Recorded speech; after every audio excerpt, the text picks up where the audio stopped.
Well, this is the my final honoree. Don't applaud.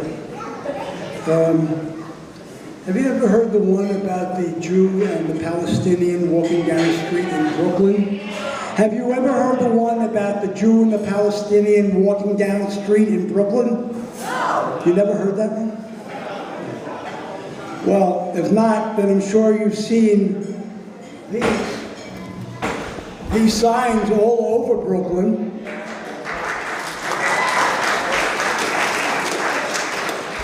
These are 3 by 3 foot weatherproof yellow signs with watermelons, the color of the Palestinian flag in each corner. Over 2,000 of them have been placed in neighborhoods, in our neighborhoods around our borough.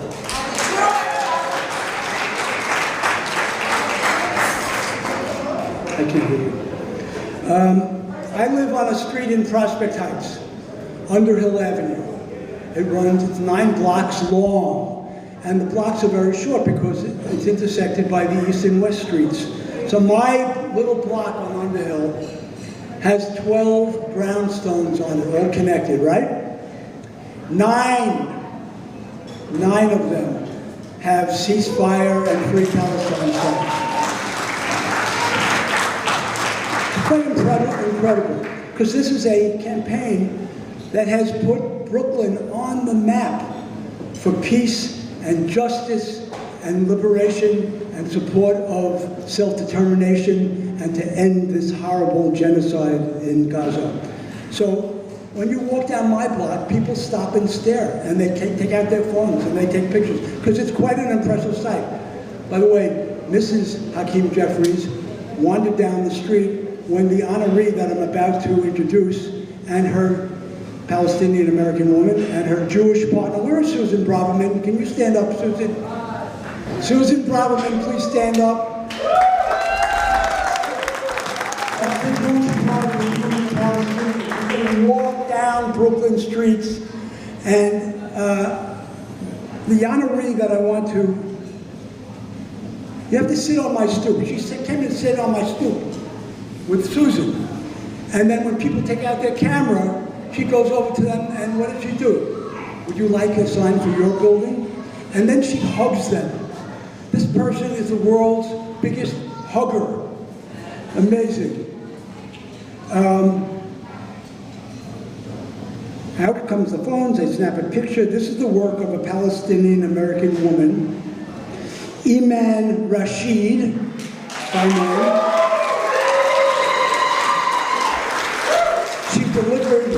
She delivered my sign with a big hug, and Eman that's how she greets people on the street. They can't say no to her, because it's like the personality just radiates from her, and her faith and belief in her people radiates from her, and then she gives you a hug on top of all that, so it's quite beautiful.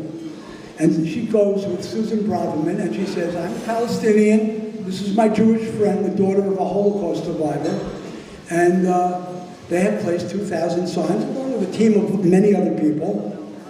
So she taught me an Arabic word, which I now use all the time. She is my Habibti. I'm the Habibi. She's Habibti. And that means my beloved, my dear friend, my comrade, the person that I hold very close to my heart, Eman Rashid.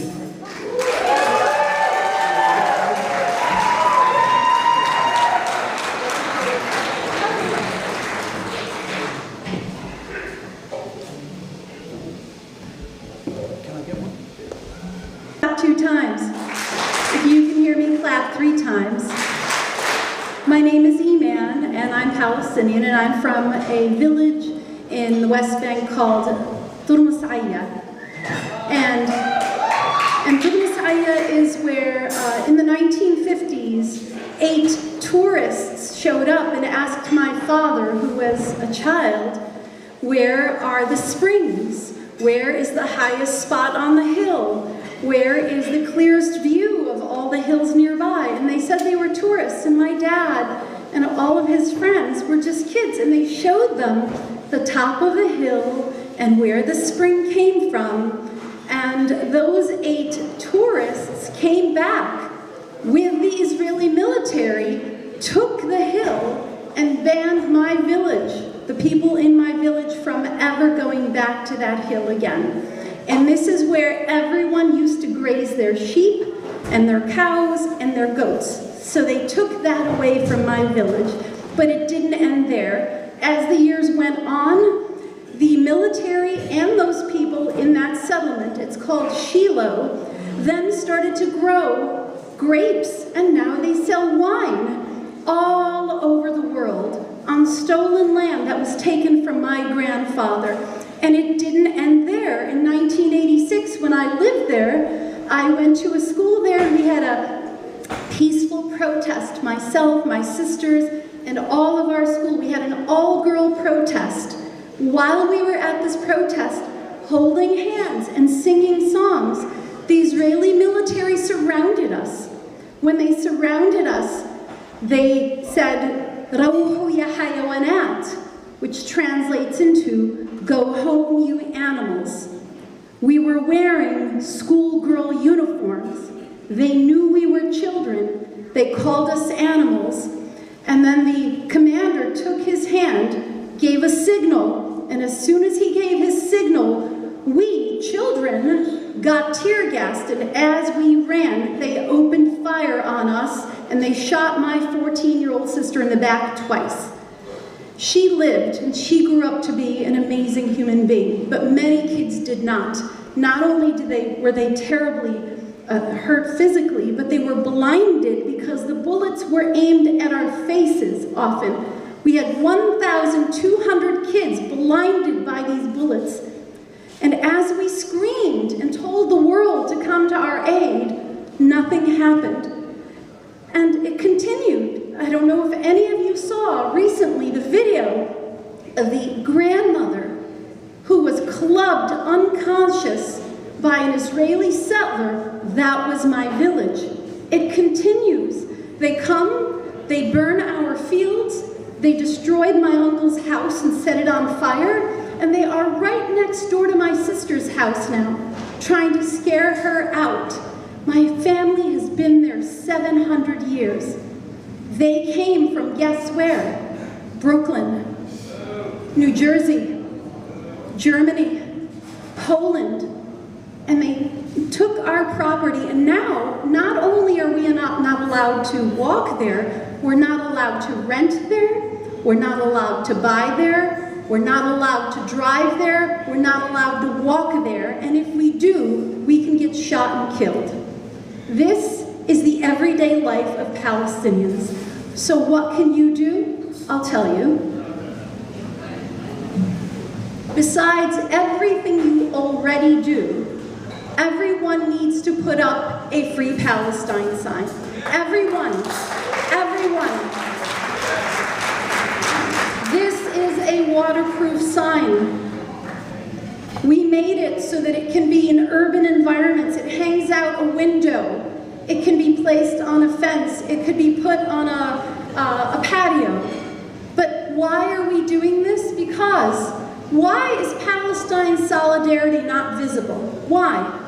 We see hundreds of thousands of people go to protests, but you come home and you don't see that. You feel so euphoric when you go to these protests, but you come home and you do not see that solidarity on your block, so make it on your block. Go talk to your neighbors now, today, tomorrow. Tell them to put up a sign. Please don't come and say, well, I don't feel comfortable. Fine, if you feel like you cannot do it, go over to that table where my daughter is sitting. Hey, Lotta, say hi, Mama. That's Lotta. And put your name on that list and your email address and your phone number, and we will come and help you door knock, but you need to start.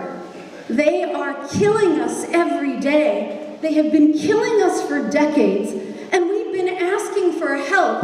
It's a sign. It doesn't cost you anything. We give it to you free, and we ask you to please, please, please talk to your neighbors. And while you're at it, While you're at it, there's an ICE training Sunday. So if you do not have a zine, these are zines that we give out free. These are actually not my doing. This is Hands Off New York and Indivisible Brooklyn. They make these free zines. They are on the table where my daughter is. Please come get them.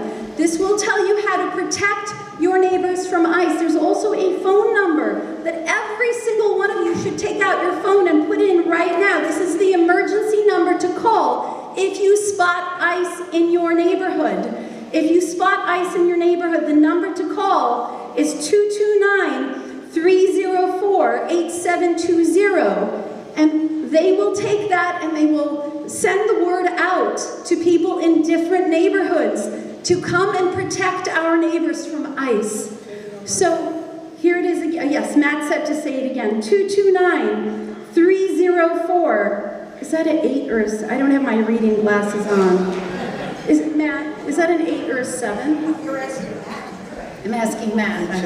Hey, thank you. It's 8720. And also, if you do not yet know about the whistling system, please do not use a whistle ever unless you get trained. But the whistling system is if you see ICE, if you spot ICE outside, then you need to go warn your neighbors.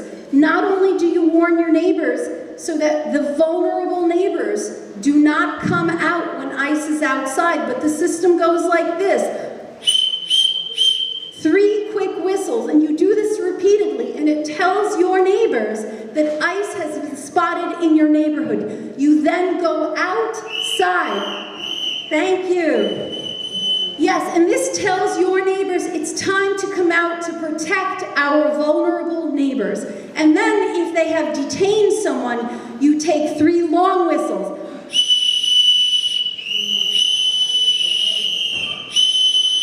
Yes, it's meant to be loud. If you are in a car, you should be honking your horn to send the same message so that people who are vulnerable stay inside, people who are able to and have the privilege of being a citizen come outside to protect their neighbors.